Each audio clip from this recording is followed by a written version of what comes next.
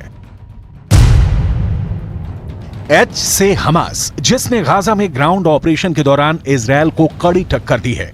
H से Hezbollah यानी Lebanon का मिलिशिया, जिसने इजरायल के उत्तरी ठिकानों पर हमले शुरू कर दिए हैं। एच से इराक का मिलिशिया हश्द अल शाबी, जिसने इराक और सीरिया में अमेरिका के अड्डों पर हमले किए हैं। एच से हूथी यानी यमन का विद्रोही गुट, जिसने लाल सागर पर गुजरने वाले हर इजरायली शिप को टारगेट पर रख लिया है। Seizure of the motor vessel Galaxy Leader in the Red Sea is a flagrant violation of international law. We demand the immediate release of the ship and its crew, and we will consult with our allies and UN partners as appropriate on next steps. इस वक्त Lebanon और Israel के border पर ऐसा युद्ध चल रहा है कि गाजा में हो रहे हमले छोटे लगेंगे।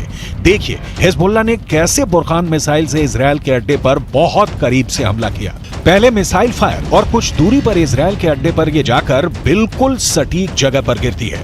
ये इजरायल के कब्जे वाले इलाके में उसकी सेना के अड्डे की हालत है। जहां मिसाइल गिरी उस जगह की हालत देखिए, लग रहा है कि इजरायल का पूरा मिलिट्री अड्डा तबाह हो गया है। तस्वीरें साफ साफ बता रही हैं कि यहाँ कैसे बर्बादी हुई है। हिजबुल्लाह ने अपनी छोटी दूरी की बुरखान मिसाइल से बहुत बड़ा नुकसान किया है। हिजबुल्लाह ने अपने सबसे खतरनाक स्नाइपर फोर्स उतार दी है। हिजबुल्लाह ने अपने एंटी टैंक दस्तों को इजरायल की पोस्ट पर लगातार हमलों का ऑर्डर जारी किया है। इजरायल के कई शहर टारगेट पर हैं। गाजा में बमबारी के खिलाफ हिजबुल्लाह और हूती दोनों ने अपना हथियार गोदाम खोल दिया है। यमन अब इजरायल के समुद्री जहाजों को भी टारगेट कर रहा है। लेकिन ऐसे हमलों और गाजा पर बमबारी जारी रखने के बीच नेतन्याहू ने अपना वॉर ट्रायंगल तैयार किया है। अल-शिफा अस्पताल के बाद अब गाजा के इंडोनेशियाई अस्पताल को भी इजरायल के टैंकों ने घेर लिया है। फिलिस्तीन की मीडिया ने यह दावा किया कि इजरायल इस अस्पताल के लोगों के साथ अत्याचार कर रहा है। इजरायल ने इस तरह के दावों का साफ तौर पर खंडन भी किया है। अब इजरायल को उम्मीद है कि उसका नया एक्शन हमास के बड़े अड्डे तक पहुंचने में मदद जरूर करेगा।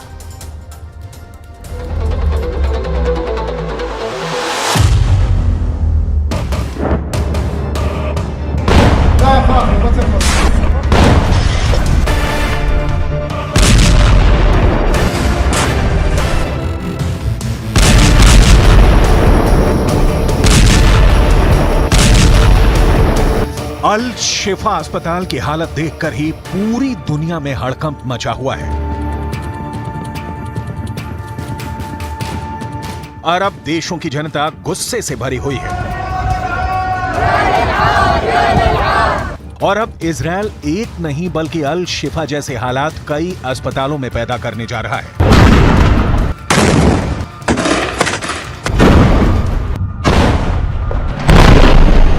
अल शिफा अस्पताल के बाद अब गाजा के इंडोनेशिया अस्पताल पर जबरदस्त हमला शुरू हो चुका है।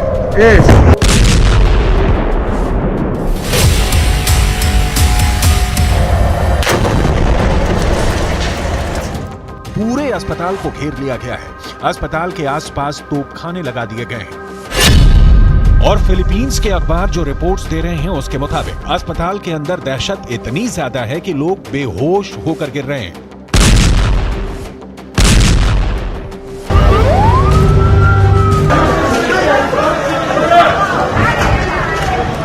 आखिर क्या चल रहा है इंडोनेशियाई अस्पताल के अंदर, पूरी रिपोर्ट आपको बताएंगे। एक तरफ गाजा पट्टी पर आफत टूट पड़ी है और दूसरी तरफ जॉर्डन के बादशाह और उनके वारिस यानी उनके बेटे गाजा पट्टी के लोगों के जख्मों पर नमक छिड़क रहे हैं। हमास की ताकत को इजरायल इस कदर नस्तो नाबूद कर रहा है कि पिछले 72 घंटे से इजरायल की राजधानी तेल अवीव पर एक भी मिसाइल अटैक नहीं हुआ था। और जब सोमवार को तेल अवीव पर एक मिसाइल अटैक हुआ तो जहां से मिसाइल अटैक हुआ उस रॉकेट लॉन्चर को भी गाजा के अंदर जाकर इजरायल ने तबाह कर दिया है।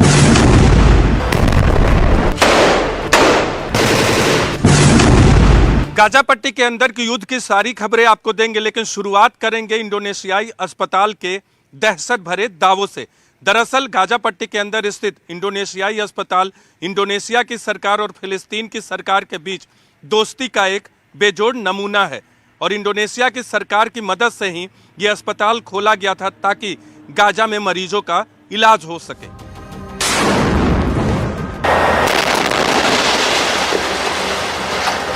लेकिन अब इस अस्पताल के अंदर और बाहर एक बड़ी लड़ाई चल रही है। फिलिस्तीन के अखबारों से जो जानकारी सामने आ रही है उसके मुताबिक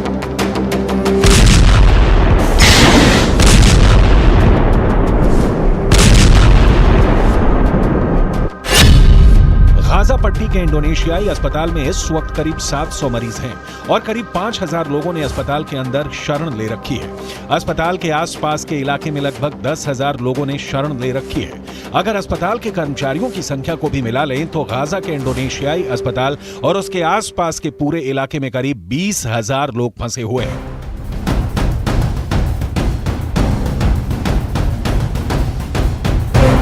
और इन 20,000 लोगों को इजरायल की डिफेंस फोर्स ने घेर लिया है। फिलिस्तीन के अखबार जो रिपोर्ट्स दे रहे हैं उसके मुताबिक इंडोनेशियाई अस्पताल को इजरायल ने अपने तोपखाने से घेर रखा है। गाजा के स्वास्थ्य मंत्रालय के प्रबंधक मुन्नेर अल बुर्रा ने इंडोनेशियाई अस्पताल का आंखों देखा हाल प्रस्तुत किया है। गाजा के स्वास्थ्य मंत्रालय के प्रबंधक का कहना है अस्पताल के बाहर निकलने की कोशिश जो भी कर रहा है उसको इजरायल डिफेंस फोर्स गोली मार दे रही है। कई लोग मारे जा चुके हैं और उनकी लाशें इंडोनेशियाई अस्पताल के बाहर पड़ी हुई हैं। इन लाशों को कफन ओढ़ाने वाला भी कोई नहीं है। अस्पताल के अंदर लोग इतने ज्यादा डरे हुए हैं कि जो पीड़ित हैं और जो मरीज हैं वो खड़े खड़े गश खाकर फर्श पर गिर रहे हैं।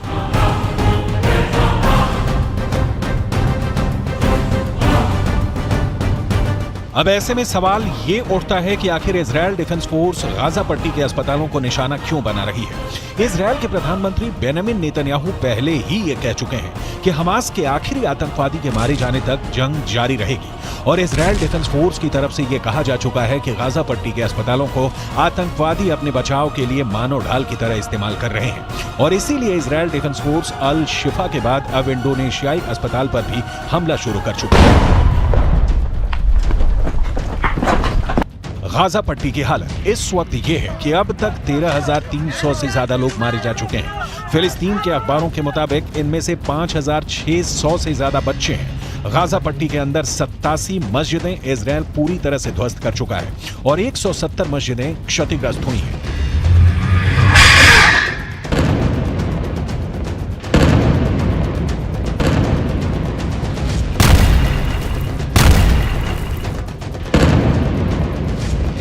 गाजा में एक बहुत बड़ा नरसंहार हो रहा है, लेकिन उसके बाद भी अमेरिका की नेशनल सिक्योरिटी काउंसिल के प्रवक्ता जॉन किर्बी ने पत्रकारों के सामने एक प्रेस कॉन्फ्रेंस में कहा है कि गाजा पट्टी में कोई नरसंहार नहीं हो रहा। ये पूरा बयान आपको सुनाएंगे और इसके आगे आपको ये भी बताएंगे कि कैसे जॉर्डन भी गाजा पट्टी के जख्मों पर नमक छिड़क रहा है। लेकिन सबसे पहले अमेरिका के उस पाखंड के बारे में बताना जरूरी है जो बिल्कुल साफ नजर आ रहा है। यूक्रेन और रूस के युद्ध में जब पुतिन की मिसाइल यूक्रेन पर कहर बनकर टूट रही थी और करीब 1,000 यूक्रेनी बच्चे हताहत हुए थे, तब ही अमेरिका ने यह कहना शुरू कर दिया था कि पुतिन नरसंहार कर रहे हैं। लेकिन गाजा पट्टी के अंदर हजारों मौतों के बाद भी अमेरिका इसे नरसंहार नहीं मान रहा। यह अमेरिका के दोहरे मापदंडों का बुक टेक्स्ट एग्जाम्पल है।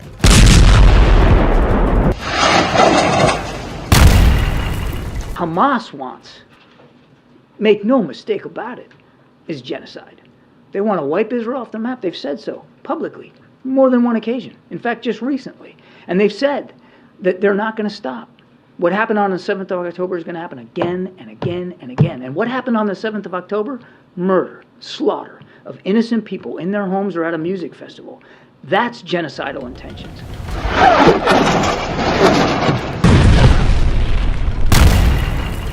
मलेशिया के प्रधानमंत्री अनवर इब्राहिम ने कहा कि यूक्रेन की घटनाओं को नरसंहार मानना और गाजा पट्टी के मौतों को नजरअंदाज करना वैश्विक पाखंड है।